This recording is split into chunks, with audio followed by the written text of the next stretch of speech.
Bonsoir Maître Jean Veil. Bonjour Madame. Vous êtes l'avocat de la Société Générale et vous avez vécu évidemment toute cette affaire Kerviel en face de Jérôme Kerviel, contre Jérôme Kerviel, pour démontrer que Jérôme Kerviel était le seul responsable de cette affaire. Ce soir, Jérôme Kerviel donc, a été condamné par la Cour d'appel de Paris à 3 ans de prison ferme et 4,9 milliards de dommages et intérêts.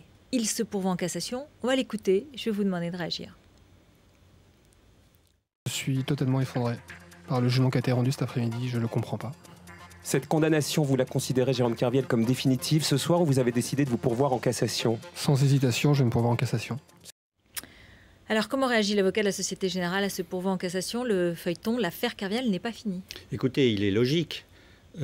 Jérôme Kerviel a changé 4 fois d'équipe d'avocats. Il a eu 13 ou 14 avocats en 4 ans et demi, parce qu'il a toujours cherché à retarder les échéances, comme il a menti à sa hiérarchie en permanence quand elle était proche de le découvrir et pour dissimuler ses opérations frauduleuses. Par conséquent, le pourvoi ne m'étonne pas, mais la suite est déjà écrite.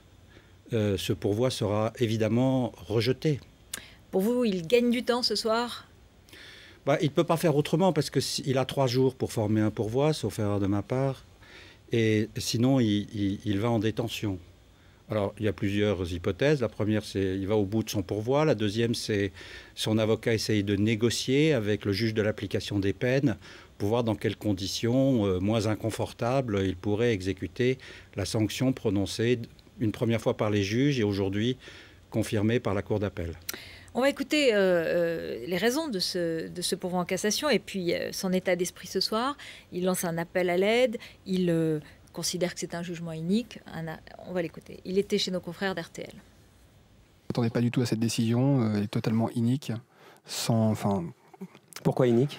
Au regard des éléments du dossier, des témoignages que nous avons reçus, que nous avons produits lors du procès, je ne comprends absolument pas cette décision. Je comptais même sur la relaxe, pour être franc avec vous. Vous comptiez sur la relaxe? Évidemment, parce qu'en fait, les témoignages ont été d'une qualité assez impressionnante. Et je ne m'attendais absolument pas à ce jugement. J'ai le secret espoir que des personnes du milieu, du milieu bancaire, des anciens salariés, des salariés de la Société Générale qui ont des documents, qui ont des informations. J'en profite de votre antenne pour faire un appel à témoins. Je les supplie de venir m'aider, parce que ce que je suis en train de vivre, ce qui a été rendu aujourd'hui, c'est un appel à me mettre une balle dans la tête. Vous avez pensé à vous excuser pour ce que vous avez fait? Je l'ai fait. Il l'a fait. Je l'ai fait lors du procès, j'ai reconnu mes erreurs. Je prends ma part de responsabilité encore une fois, en revanche, je ne veux pas payer pour tout le monde. Un jugement inique, Maître Jean Veil, et puis on n'a pas tenu compte des témoignages d'un certain nombre de personnalités venues du monde de la banque et qui ont affirmé que cela n'a pas été possible sans un assentiment, sans une connaissance des faits par les hiérarchies de la banque, de la Société Générale. Cette affaire a été découverte le 18 janvier 2008. Il y a eu une très longue instruction que M. Jérôme Kerviel a essayé de faire durer au-delà des délais que le juge Van Ruymbeck avait lui-même fixés. Il y a eu une deuxième partie d'instruction après changement de l'équipe d'avocats. Aucun témoin ne s'est présenté.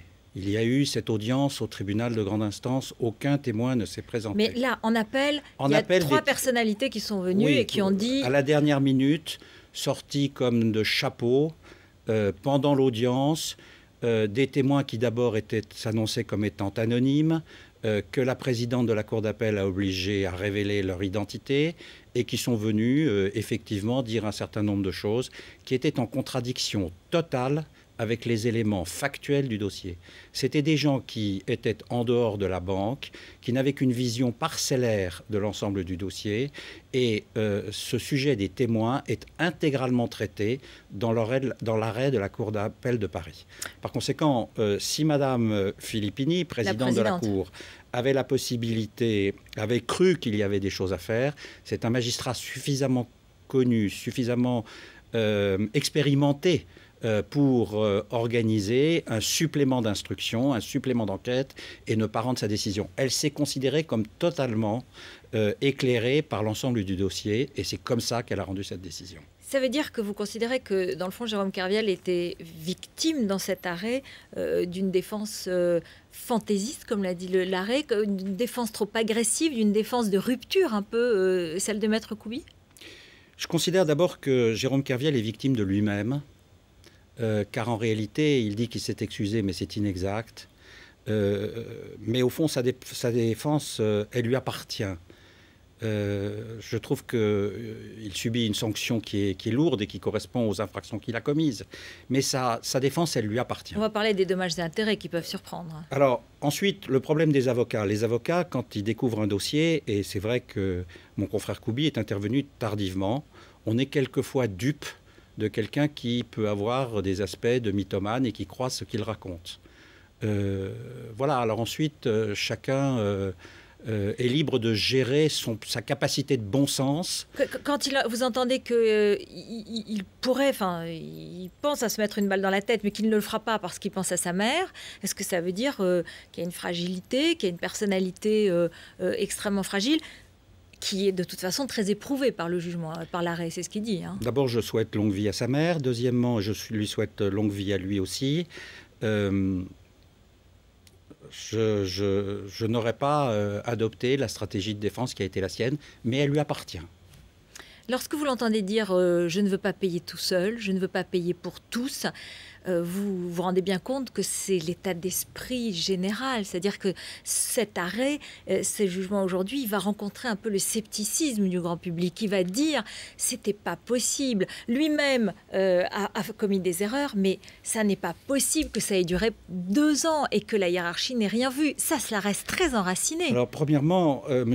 Couby s'apitoie sur lui-même, c'est une chose, mais il oublie les 160 000 salariés, il oublie les actionnaires, et beaucoup de ces salariés étaient actionnaires de la banque et qui ont perdu une quote-part de ces 4,9 milliards dont la banque rappelle qu'elle a subi le préjudice qui est finalement entériné par la Cour d'appel. Deuxièmement, il va de soi que la banque ne sera pas en mesure d'obtenir de Jérôme Kerviel qu'il paye ces 4,9 milliards. La banque, elle est confrontée quotidiennement à des débiteurs qui ne peuvent pas rembourser leurs dettes. Alors pourquoi est-ce qu'elle les demande? Elle sait bien que c'est incroyable. Et ça rencontre également un très grand scepticisme et même beaucoup de... peut-être une certaine indignation. Parce que comment on peut demander à quelqu'un qui n'a pas de travail, qui n'a pas de revenus, 4,9 milliards? Enfin, le jour où vous êtes cambriolé chez vous et que vous demandez réparation de votre préjudice, vous l'obtenez. Ensuite, il vous appartient d'avoir un voleur qui est solvable ou qui n'est pas solvable. Donc, on est exactement dans la même situation. Vous n'auriez pas pu, la Société Générale n'aurait pas pu dire il faut qu'il soit condamné symboliquement, on reconnaît, c'est important pour nous, mais pour le reste, c'est trop tard. Premièrement, je ne vois pas ce que ça changerait. Deuxièmement, nous n'en avons pas la possibilité. Nous avons une responsabilité, la banque a une responsabilité d'abord vis-à-vis de l'État. Hein. Imaginons que M. Kerviel, tout d'un coup, fasse une fortune colossale, une partie de cet argent rentrera dans les caisses de la banque et ensuite la banque paiera ses impôts. Première observation. Deuxième observation, on a quand même une responsabilité vis-à-vis des actionnaires, vis-à-vis des salariés et des clients de la banque.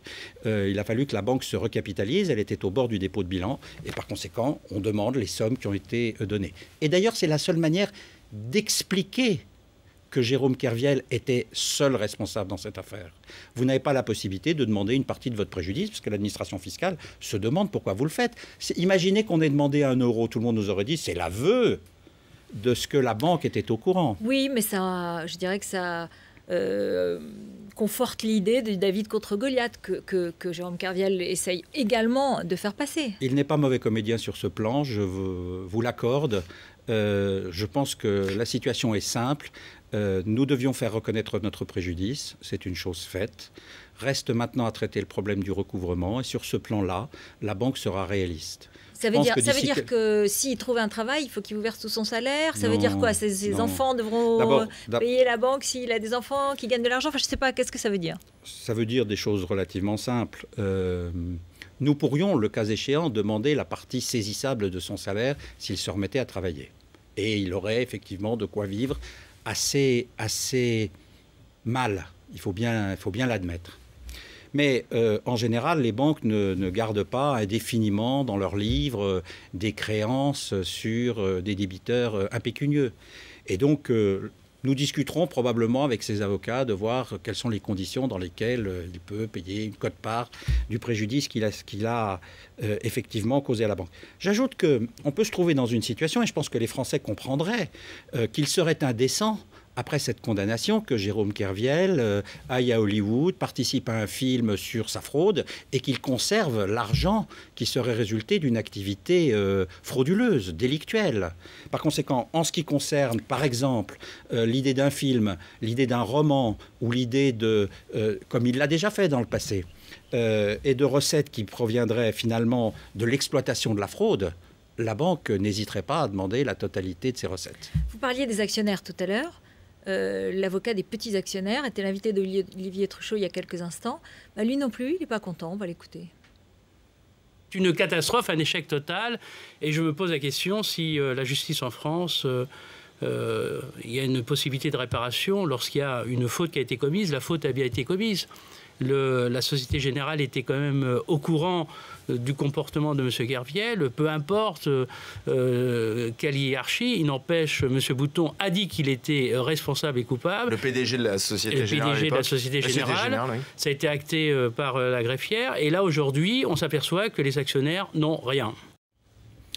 Je n'ai pas le plaisir de connaître M. Canois, parce qu'en général, dans les procès, il vient le premier jour quand il y a la presse, et le dernier jour, vaguement, pour plaider. C'est moi l'avocat des petits porteurs. C'est moi l'avocat des actionnaires. Parce qu'ils sont tous réunis dans la collectivité de la personne morale. Et par conséquent, M. Karel Canois n'avait rien à dire. Ça veut dire qu'ils vont... Ces 4,9 milliards qui nous ont été alloués, ils représentent l'intégralité du préjudice de la personne morale, c'est-à-dire l'intégralité du préjudice des actionnaires. C'est-à-dire qu'ils peuvent en percevoir... il suffit que M. Kerviel nous renvoie les 4,9 milliards. Le cours de la banque va remonter et ils pourront vendre leurs actions beaucoup mieux. Voilà la réponse aux petits actionnaires.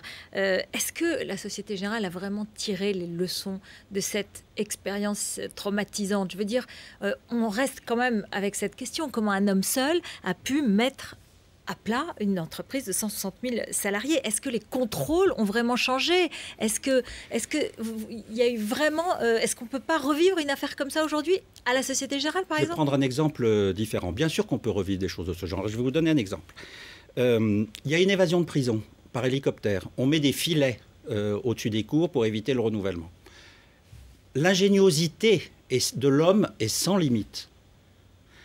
Personne n'avait imaginé qu'on pouvait faire des opérations frauduleuses sur 1,5 fois les fonds propres d'une banque. Nous pensons avoir mis en place des contrôles qui empêchent le renouvellement de telles fraudes. Et nous pensons avoir dépensé, je crois, près de 200 millions d'euros pour mettre en place les logiciels nécessaires à l'absence de renouvellement. Rien ne me dit et rien ne dit à personne que dans 6 mois, dans 1 an ou dans 3 ans, une fraude différente ne se renouvellera pas. C'est exactement comme dans toute situation, l'intelligence de l'homme, son ingéniosité, et aussi la confiance des collègues, la confiance des voisins de bureau, fait qu'on n'imagine pas que la personne qui est à côté de vous est en train de frauder. Ce soir, la Société Générale est totalement satisfaite. Elle se dit à 100% gagnante, malgré le pourvoi en cassation. Je crois que ce soir, la Société Générale voudrait pouvoir, et elle attend que je sois sorti de votre studio pour le faire, pouvoir oublier cette affaire. C'est un traumatisme, ces affaires. Depuis le 18 janvier 2008, elle vit dans le traumatisme causé par Jérôme Kerviel. Toute la hiérarchie est partie, y compris Daniel Bouton, y compris ses adjoints. Et par conséquent, je pense qu'on veut passer à autre chose à la Société Générale. Je pense que le pourvoi sera rejeté, qu'il n'y aura pas de nouvelle audience et que par conséquent, on peut effectivement fermer cette porte. Merci Maître Jean Veil d'être venu sur le plateau de BFM TV ce soir, donc après la condamnation en appel de Jérôme Kerviel.